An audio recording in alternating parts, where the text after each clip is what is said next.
भैया किसी पार्टी के लिए हमने तुमसे किसी से वोट मांगा? अगर किसी से मांगा हो वो आई हाथ उठाए। और हम किस पार्टी के दल्ले, कोई अंगुली उठा के हमें बात, हम कौन सी पार्टी के दल्ले हैं? कोई अंगुली उठा के एक बार हमें बताए किसके अंदर भेदभाव जताते हैं, ये हम तुम सबसे पूछना। क्या हम किसी में भेदभाव जताते, ये बात हम तुम सबसे पूछना चाहते हैं? या तो हम गुलंडे या वो गुलंडे हैं जो पीठ के पीछे मुंह छुपा के भाग जाते हैं। अरे हिम्मत है तो सामने बोल, उनकी औकात देखना। गाल तो पता नहीं कितने बजाते हैं, लेकिन पागल बाबा की खुले में आवाज चलती है और आवाज ही असर दिखाती है। तेरी अम्मा ने दूध नहीं पिलाया है, मेरी आवाज से लोगों को मंजिल मिले। तुम्हारी आवाज गुलामी के जंगल में जाएगी, मेरी आवाज एक दिन सैलाब लाएगी। अगर खुद गर्जी तुम्हारी जागी तो एक दिन तुम्हारे काम आएगी नहीं। ये जिंदगी निखारत चली और मेरा शौक है, एक जवाब है जैसी करनी और वैसी। तो बहुत से जो दुमैया गाल बजाते हैं, हम उन्हें सूचना और आवाज देना चाहते हैं। क्या हमने किसी पार्टी के लिए वोट मांगा? हम ये आवाज तुम लोगों के बीच में उठाते हैं। या अमीरी गरीबी हमने तो दरबार में किसी को दिखाई हो या देखी हो, वो बात सबसे पूछना। जात बात पे उंगली उठाई हो, क्या कोई इंसान हमें बताएगा? अरे पीछे भौंकने वाले कुत्ते भौंकते रहो, मैं तो पागल हूँ। जो बोलेंगे वो खुल के बोला। तो आप लोग पहले तो मुझे बताओ, क्या इतना वक्त तुम लोगों के बीच में देने के बाद क्या हमने किसी के लिए कोई प्रचार किया या कोई वोट मांगा? नहीं बाबा जी, गुस्ताख कमीनों की ऐसी आवाज आती है, शायद ये हालत तो चुनाव के लिए बनाई। वो तो सोच है लोगों की, क्या सोचे क्या कहें। क्या यहाँ बैठ के हमने कोई इंसान अमीरी गरीबी के तराजू में तोला? नहीं बाबा जी। अरे तू क्यों बीच में भौंक रहा है कुत्ते की तरह से? चुप हो जा। हम जनता से पूछेंगे, ये जनता में बैठने वाले वो लोग बताएंगे, क्या भैया हमने तुम्हारे अंदर अमीरी गरीबी का कोई भेदभाव देखा? क्या ये जताया तुम्हारे बीच में? एक 4 पहिए की गाड़ी से आया और एक निहत्था आया, हमने ये जताया कभी तुम्हारे बीच में? क्योंकि अगर कोई पागल बाबा की अदालत में अहंकार दिखाएगा तो मेरी टिकट में उसका नंबर नहीं है। तू पीछे हट, जो बेबस लाचार है पहले उसे देखा। तेरी अमीरी तेरे ही काम आएगी और बंटवारा तेरी छिकटी को उठाने वालों के साथ कर देना। यहाँ तो अपने मतलब या मकसद की रीत सबके साथ निभाई और लौट के एक ही फिर जवाब दूंगा, जैसी करनी वैसी। तो यहाँ के बीच में एक ऐसा भी भौजी चांद मुड़ा के आता है, पता नहीं कौन से गाल बजाता है, और वो गुलंडा को आवाज पहुंची जाए तो पागल बाबा खुले में कहना। तेरी औकात है, फौज में जाके तूने कुत्ते रखाए होंगे, पागल बाबा की औकात जान कर्नल भी चल के आए। तेरे तो कुत्ते, तेरे को तो यह भी नहीं मालूम है तूने कुत्ते भर रखाए हो। और जो चुनाव के बारे में बात करते हैं, मैं किसी भी पार्टी का दल्ला बन के नहीं आया हूं तुम्हारे बीच में। और मैं कहता हूं, अगर मेरे से कोई जात बात की कहता है तो हर जाति मेरे लिए एक समान है, न कोई छोटा न बड़ा, न कोई अच्छा न बुरा। जो समझेंगे वो समझ जाएंगे, और जिन्हें चमचागिरी करने की आदत है वो भौंक लेगा। तो सबसे पहले एक आवाज ऐसी दे रहा हूं जो नीतौर वाले जान जाइए काम कौन सा है।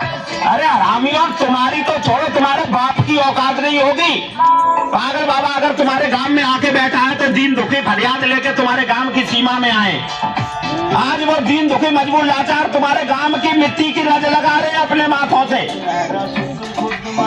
हम कुछ लेने नहीं कुछ देने आए, और हरामी भौंक जाते हैं। अरे तैयारी तो औकात खुद का पेट भरने की नहीं है, तुम दूसरों को क्या देना। उन भौंकले वाले कुत्तों को ये भी नहीं मालूम, जो जान जाए, जो पागल बाबा खुले में कह रहा है, धोखा चोरी नहीं कहता। कभी तुम्हारे बाप के जहाँ इतने लोग फरियाद लेके आए, कभी अपनी फरियाद मदद लेके। अरे हरामियों, तुम्हें तो सोचना चाहिए कि हमारे गांव में, हमारी जन्मभूमि में इतने जितने फरियादी अपने दुख दर्द को लेके आ रहे हैं, अपने बचाव के लिए आ रहे हैं, और वो गुस्ताख घर में बैठ के गाल बजा। हरामियों, तुम पीठ के पीछे मत भौंको, पागल बाबा तो मुंह पे भौंकता है। तुम पीठ के पीछे से छुप के काटने वाले कुत्ते हो गए, मैं धार के फाड़ने वाला हूँ। क्यों? मैं किसी पार्टी का दल्ला नहीं हूँ, और मैं जानता हूँ मेरी आयु बहुत कम है, क्योंकि मुझे 38 साल में फेस में होगी, जो 38 साल में फिर से मैं आऊंगा, और तुम्हारे बीच में मैं बहुत जल्दी चला। मेरा तो जीवन, मेरी जिंदगी। तो मैं रीतोर वालों को पूछता हूँ, क्या तुम्हारे गांव में इतने दुखी मजबूर लाचार कभी अपनी मदद के लिए आए हो तो बताओ, उंगली उठाओ, और उंगली उठा के कसम खा के कहो, इस दरबार में अगर भाव से आया है, कोई श्रद्धा से आया है, क्या उसे कुछ मिला है या नहीं मिला है? को मनाता है, मिला है तो हाथ उठाए, और नहीं मिला है तो पीछे हट। कुछ मिला है कि नहीं मिला है?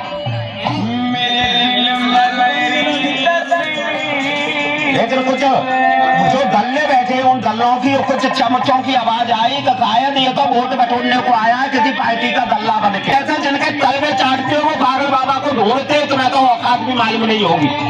तो तुम्हारे जैसे कुत्ते क्या जाने पागल बाबा के बारे में। और जितनी कमाई तुम्हारी सर्विस की होगी उससे कई गुनी तो मेरा होता सुलगाने आया हूँ तुम्हारे बीच में, सबको खत्म करके आया हूँ तुम्हारे बीच में, लोगों के दुख दर्द की आवाज सुन के आया हूँ मैं तुम्हारे बीच में। रहूं या न रहूं इसकी मुझे परवाह नहीं, जो बनेगा वो करके दिखाऊंगा। लेकिन जिन भौंकने वाले कुत्तों को पीठ के पीछे भौंकने की आदत है, वो गुस्ताख ऐसे होते हैं जो मतलब के लिए बात करते हैं। मैं एक बार नहीं 100 बार उन्हें गाली देना चाहूंगा, दम है तो सामने बात करो, और तुम्हारी कितनी औकात है वो सामने बैठ के दिखाओ। क्या क्षमता हमें परवरदिगार ने या तुम्हारे आशीर्वाद से मिली है ये भी जान। तो भैया मेरा यहाँ से पलायन करने का भी वक्त हो रहा है, लेकिन मैं वो ये जवाब पलायन करने से पहले मैं उन लोगों तक पहुँचाना चाहता हूँ, ए दल्ले चमचे हो तुम, चमचेगिरी में लगे रहो। ये पागल बाबा बहुत जल्दी जमाना छोड़ के चला जाएगा। सुधारना है तो अपने आप को सुधार लो, नहीं एक दिन पछताना हो। क्यों? ये मत सोचो यहाँ पे बैठने वाला इंसान इस पार्टी का है या उस पार्टी का। मैंने खुले तौर पर कहा था कि मुझे अगर कोई वाल्मीकि भी अपने दरवाजे पर बुलाने की व्यवस्था बनाने की जगह देगा तो मैं उसके दरवाजे पे यकीनन पहुंचूंगा। मैं हर जगह जाऊंगा, हर गांव बस्ती में जाऊंगा, न किसी पे वोट मांगने जाऊंगा, न किसी पे झोली फैलाने जाऊंगा। भाव का मिलेगा उसे खाऊंगा, भाव से होगा उसे करके दिखाऊंगा। और कुत्ते हो तुम्हारी तरह से खोखले गाल नहीं, जो खोखले गाल बजाते हैं तो मेरी आवाज उन तक अच्छी तरह पहुंच रही होगी। कम से कम रीतोर वाले हो, शर्म करो, शर्म तुम्हें आनी चाहिए। क्यों? आज ये लोग जितने भी हैं, लेकिन बेशर्मो सुन लो, तुम पे नहीं शर्म है तो बताओ, अगर तुम्हारी जगह से राजस्थान होता मेरे लिए, हरियाणा होती, पंजाब होता, गुजरात होती, मध्य प्रदेश होता, कोई सा भी राज्य होता, तो इतने दुखी दर्द आते तो कम से कम पानी की टंकी ले लेके लोग बैठ जाते। अरे यूपी वाले तो इतने हरामी हो गए, किसी को पानी तक पिलाना नहीं। जवाब दो। हॉस्पिटल में जाके तुम्हारी औकात इतनी खुलेगी, जो लाखों के पेमेंट करके आओगे, टेस्ट बने हिंदुस्तान में बहुत सारे, वहाँ अकाउंट डलवाओगे, लेकिन तुम दीन दुखी फरियादी की किसी की मदद नहीं करो तो मदद नहीं कर पाओगे। ये औकात है तुम्हारी, भौंकने की बात करते हो। और उन कुत्तों का ये भी जवाब है, अंधभक्त तो हरामियों तुम हो जो भेदभाव में डसे हुए हो। तुम्हारे जैसे से बड़ा हरामी कौन होगा? एक हिंदू मुसलमान को मारने की बात करता है, मुसलमान हिंदू को मारने की बात करता है, तो तुमसे ज्यादा कमीना कौन होगा? ऐसा कोई किसी के बीच में नहीं कहता है। अगर गिरा हुआ मुसलमान है तो मैं उससे ही कहता हूँ तू कमीना है, सुधर जा। अगर हिंदू गिरा हुआ तो उससे कहता हूँ तू कमीना है, सुधर जा। क्योंकि मेरा उसूल बराबर है। सिख है, ईसाई है, मैं उससे भी कहता हूँ।